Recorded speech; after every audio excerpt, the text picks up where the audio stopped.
Right, here we go. So, the fourth video I've done so far. Before we get into this, I just have to say big thanks to everyone that's shown any kind of support, whether that's joining the Facebook group, leaving a message on a video, watching those videos, liking them. It's so awesome to see how people are responding to these, and it's making me want to do it every day, and hopefully we can keep that going.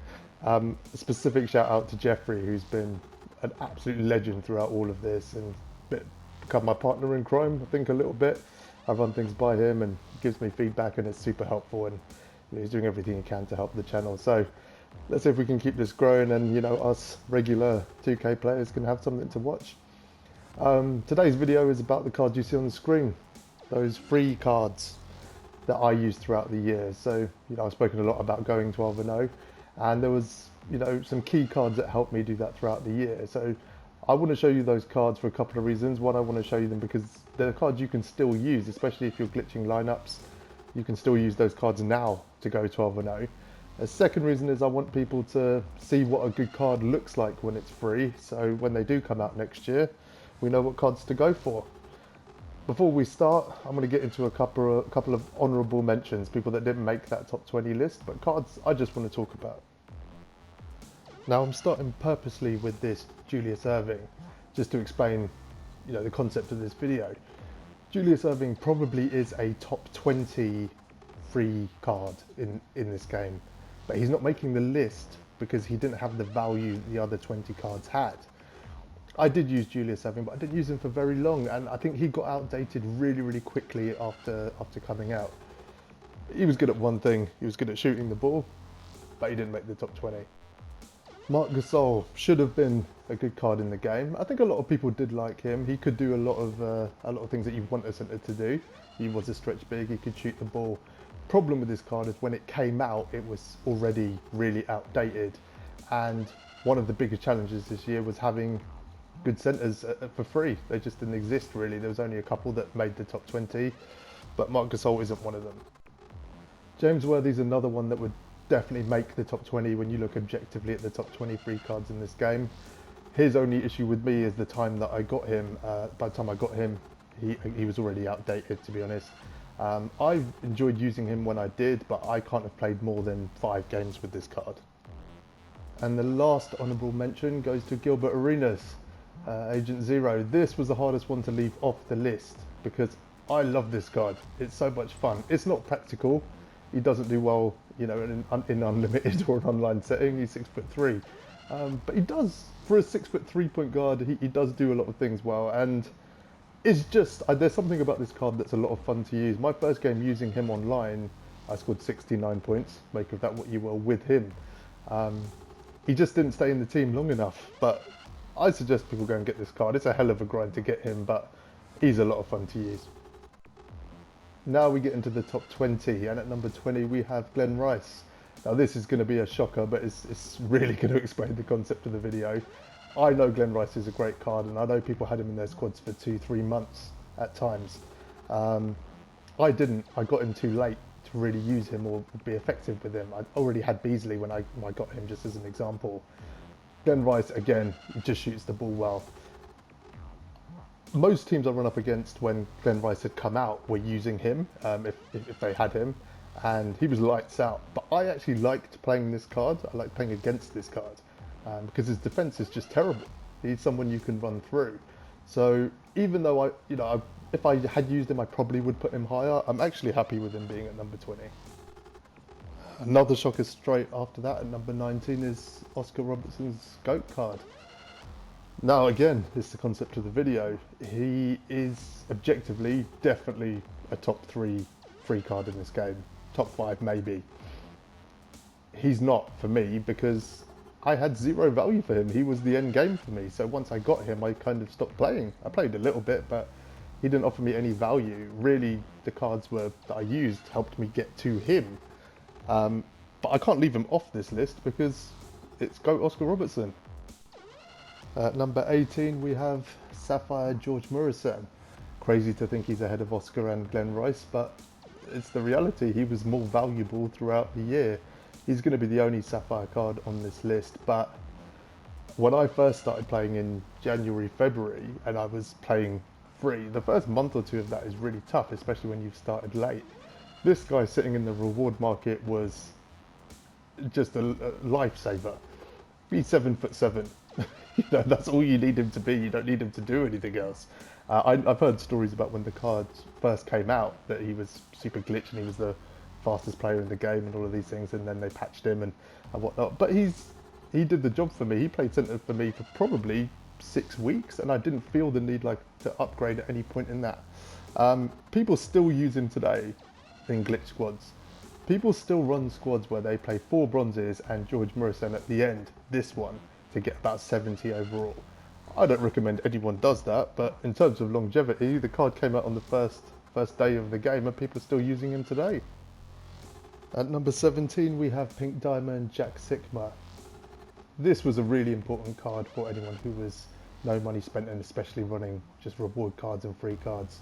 He was the first real stretch big in the game. He's 6'11", I think he could defend, but having the option for the first time to have a player, you know, a centre shoot threes and just get open, it changed my tactics in the game using this card. It was super important and one of the best cards they released this year. At number 16, we have Wilt Chamberlain, the rewards version, obviously. He should be a lot higher on this list because of the amount that I used him. I got him the month he came out, and I've used him until, you know, building my God Squad recently. So up until 2 weeks ago, he was still my backup centre.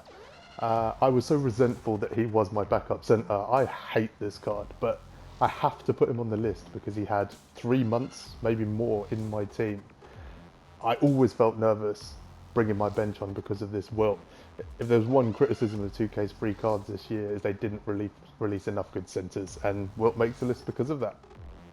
At number 15 is Jonathan Isaac, the Diamond Reward. He's made this list because I think he was actually the first truly elite defensive player, possibly in this game, but certainly for a free reward card. He was an absolute game changer. He was the first card that I really had that I could use to lock down, you know, the overpowered teams that I was playing, especially if they had 1 or 2 Galaxy Opals. I remember at the time, you know, T-Mac would be an obvious one that I could put Isaac on and be confident he could defend him. He could hit his shot if you needed to, but Jonathan Isaac is a severely underrated card in this game. Now, number 14, we have Diamond Roko, and to be honest, between Roko and Isaac, it could have gone either way.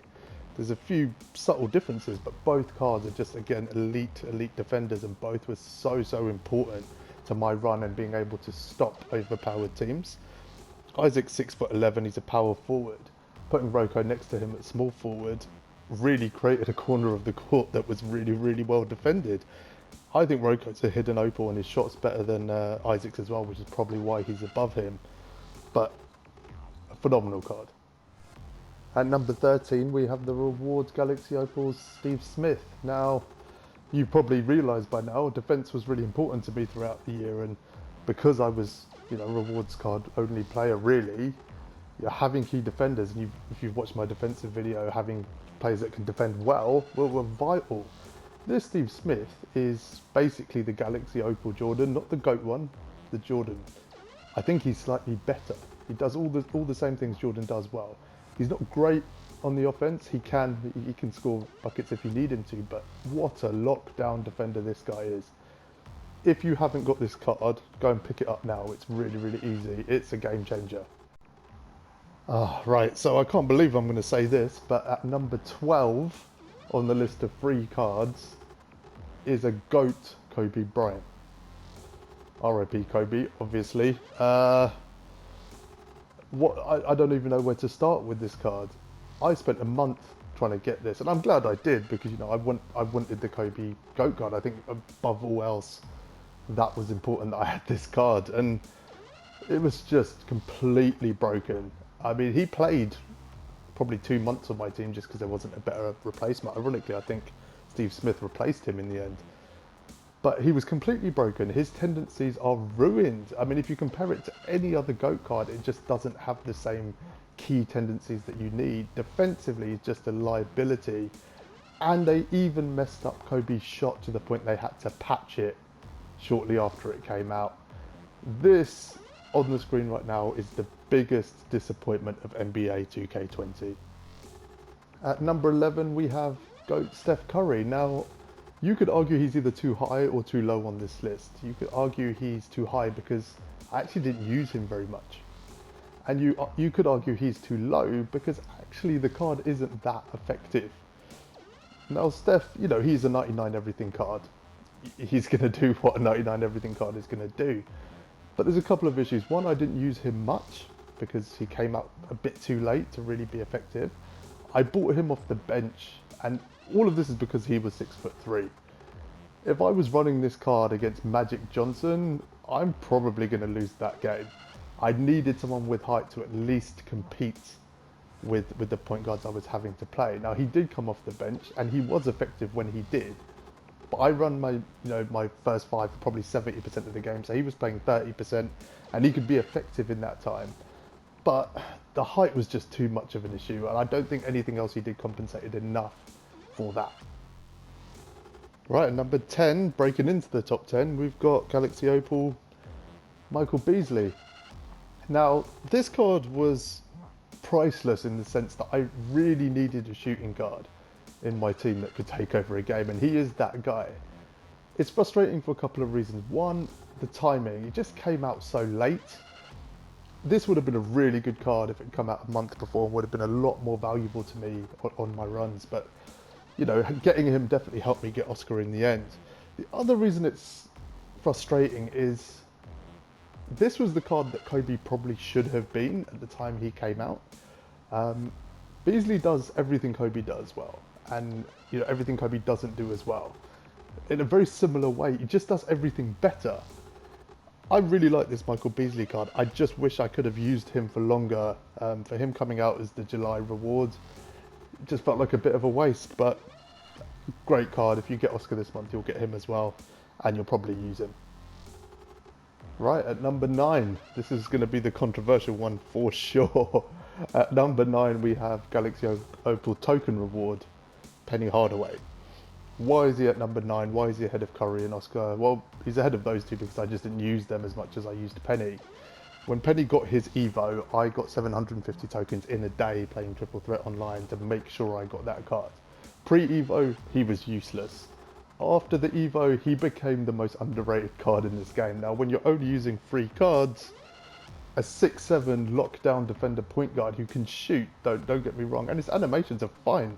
I know he gets a lot of stick, but there was, you know, it didn't hinder my gameplay in any way, and it didn't stop me getting any other rewards. At the end of the game, you know, when I got to before I built my God Squad, Penny Hardaway was still my first choice point guard. He just did the job. Now, I wish they had released a better point guard as someone 6'9", 6'10" who could shoot and defend, but they didn't. And out of all the options, competing, like I said, against a Magic Johnson, if your job is to stop him and compete with him, this was actually the best free point guard in the game. So at number 8, we have Galaxy Opal Jerry Lucas, the 12-0 reward. This might seem a bit high for Jerry Lucas. I think some people might just see him as that good anyway. Why is he this high? So I ran the Miami Heat 13 playbook, and Jerry Lucas is the Miami Heat 13 playbook card. The Four Horns Flare made Jerry Lucas the top scorer probably in about 80% of my games. That shot was one of the easiest shots I've ever used to green, and we run on a delay here in the UK, and I couldn't miss with him. He was crucial for a long time to my run. I don't know what level he's at on the rewards right now, but go and get him. I think he's quite low.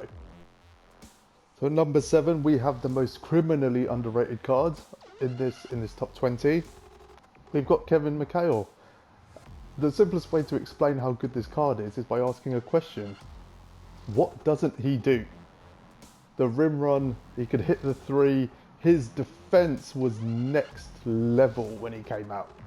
He was the first card really with that wingspan, with his hands down by his knees, and steal after steal, on ball, off ball, the blocks that he got with the animations he had as well. Just everything about this card was fantastic. And he was I spoke about, another card in my previous video that people didn't really realize how good he was. This card was elite. And I'm going to say it, you can still run him today and he'll compete with any power forward in the game.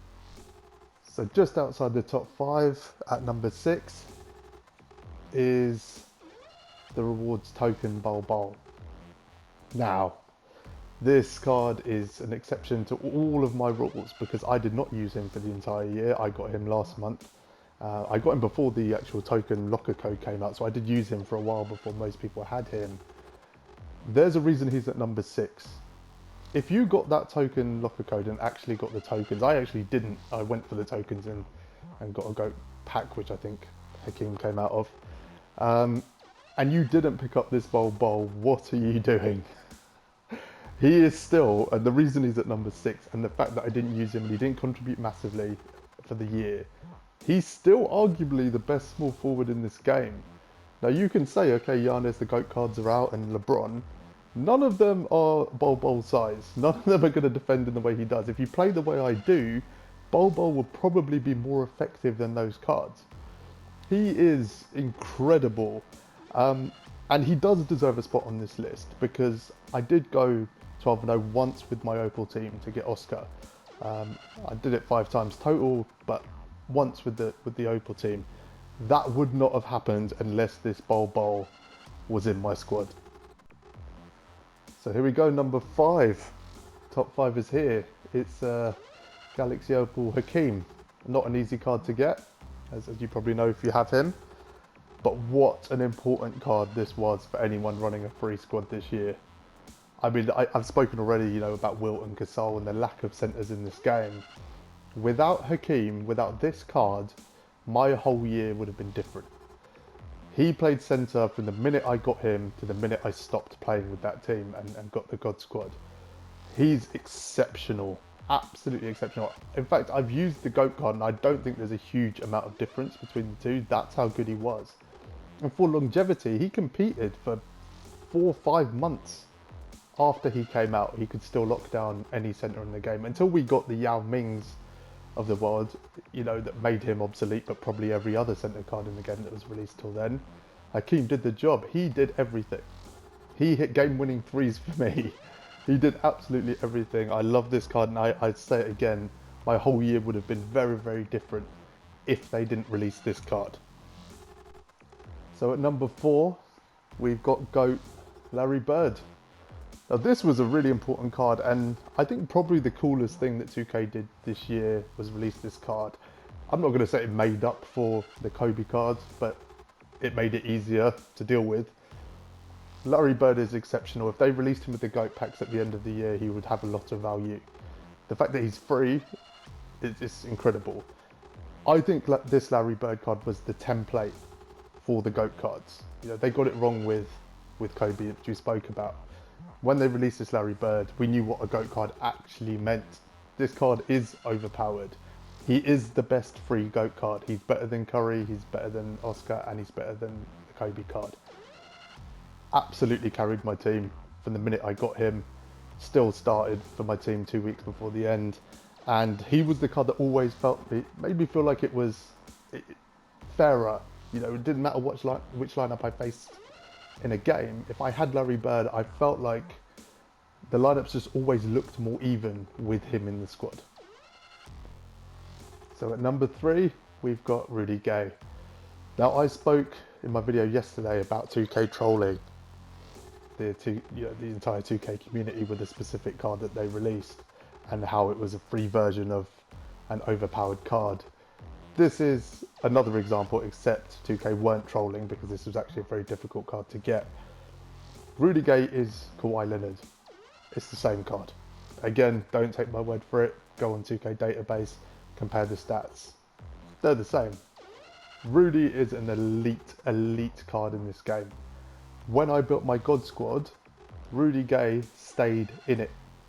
I had a choice really in that final small forward position off the bench, which was to actually go and get that NBA is back Kawhi, which is slightly better in terms of tendencies and overall.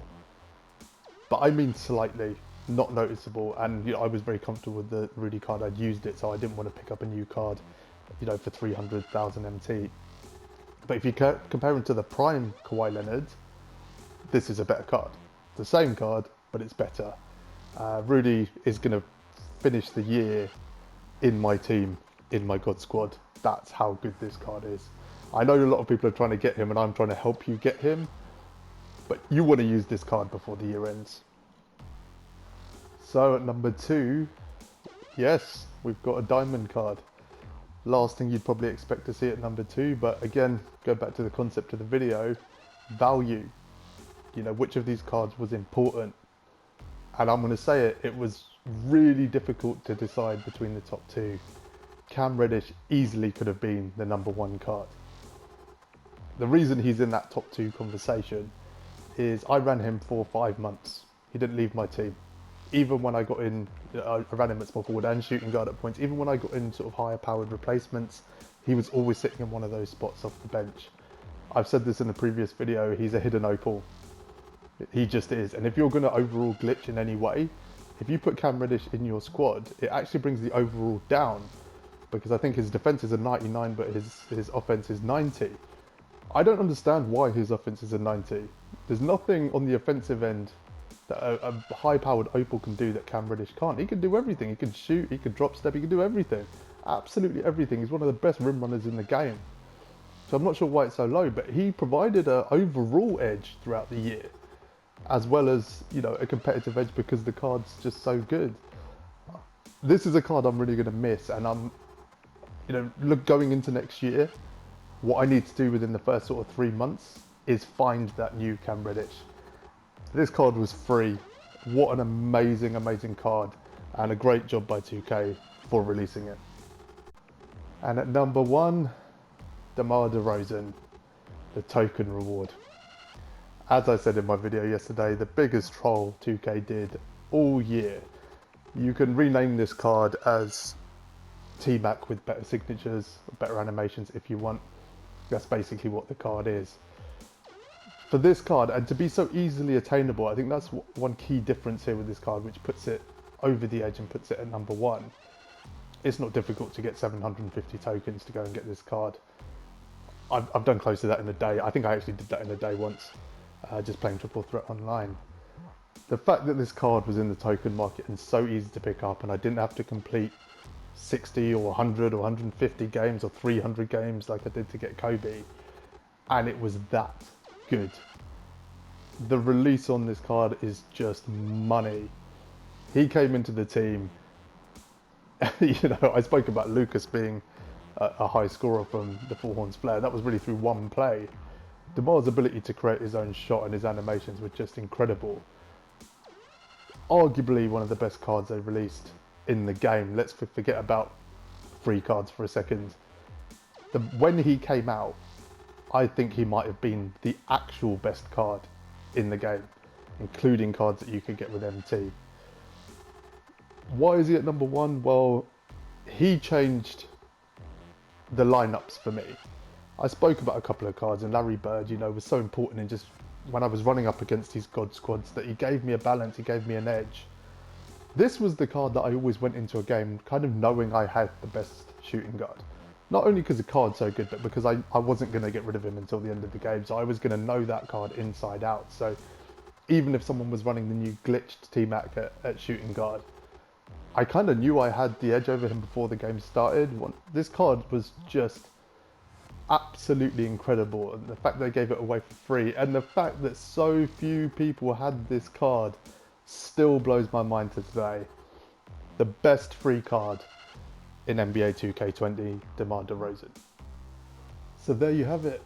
The top 20 most valuable free cards, most important free cards that I used throughout the year. The cards that helped me go 12-0 again and again and again. Helped me, you know, be competitive when I didn't have to spend money. And then, like I said earlier, we want to keep an eye out for those cards. I'm definitely going to post videos when I see them come out and let you guys know what they are. But every card you can see on the screen right now is free. It's still free. I know it's the end of the game and we're a week away from 21, but if you're going to have a last run at 12-0, if you want to have a last run at being competitive, if you're running anything less than an open squad right now, all these cards are free. Go get them. Thanks for watching, guys.